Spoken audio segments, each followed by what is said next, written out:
بسم اللہ الرحمن الرحیم صلی اللہ علیہ وسلم۔ کیسے ہو سب؟ امید کرتا ہوں اللہ تعالیٰ کی فضل و کرم سے آپ لوگ ٹھیک ہوں گے۔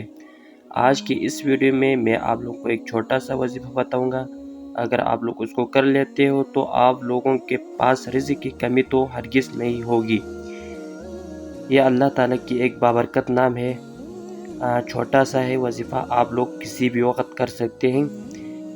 محرم میں ضروری نہیں ہے کہ آپ لوگ یہ محرم میں کریں، آپ لوگ نیت کر لیں اور کسی بھی وقت کر سکتے ہیں۔ ابھی یہ وظیفہ جو ہے نا آپ لوگوں نے نماز کے بعد کرنا ہے، ٹھیک ہے؟ یا تو آپ لوگوں نے فجر میں کے بعد، یا تو آپ لوگوں نے ظہر، یا تو عصر، یا تو مغرب، یا تو عشاء کے بعد ہی کرنا ہے۔ یہ اس میں مبارک ہے یا باسطو، آپ لوگوں کو یہاں پر سکرین پر شو ہو رہا ہے یا باسطو۔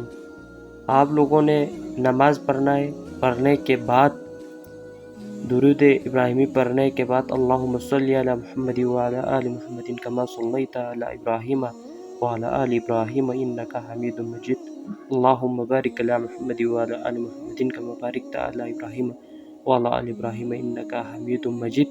یہ پڑھنے کے بعد ایک مرتبہ پڑھیں یا 3 مرتبہ یا 7 مرتبہ پڑھنے کے بعد یا باسطو یہ 10 مرتبہ پڑھنا ہے، 11 مرتبہ پڑھنا ہے، ٹھیک ہے؟ 7 یا 11 مرتبہ پڑھنا ہے۔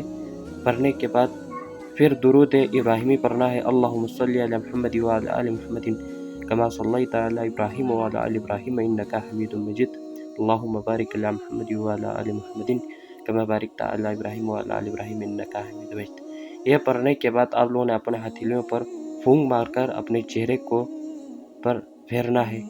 یہ کام آپ لوگوں نے لازمی کرنا ہے، اور آپ لوگ کو دیکھ لیجئے یہ فقیر کو بادشاہ کر دے گا۔ ایک بار آپ لوگ آزما کر دیکھ لو، ٹھیک ہے؟ اللہ تعالیٰ کی اس بابرکت نام کی وجہ سے آپ لوگوں کو رزق کی تو کمی نہیں ہوگی۔ تو میرے اللہ تعالیٰ سے دعا ہے اللہ تعالیٰ آپ لوگوں کو ہمیشہ کے لیے خوش رکھے۔ اللہ حافظ۔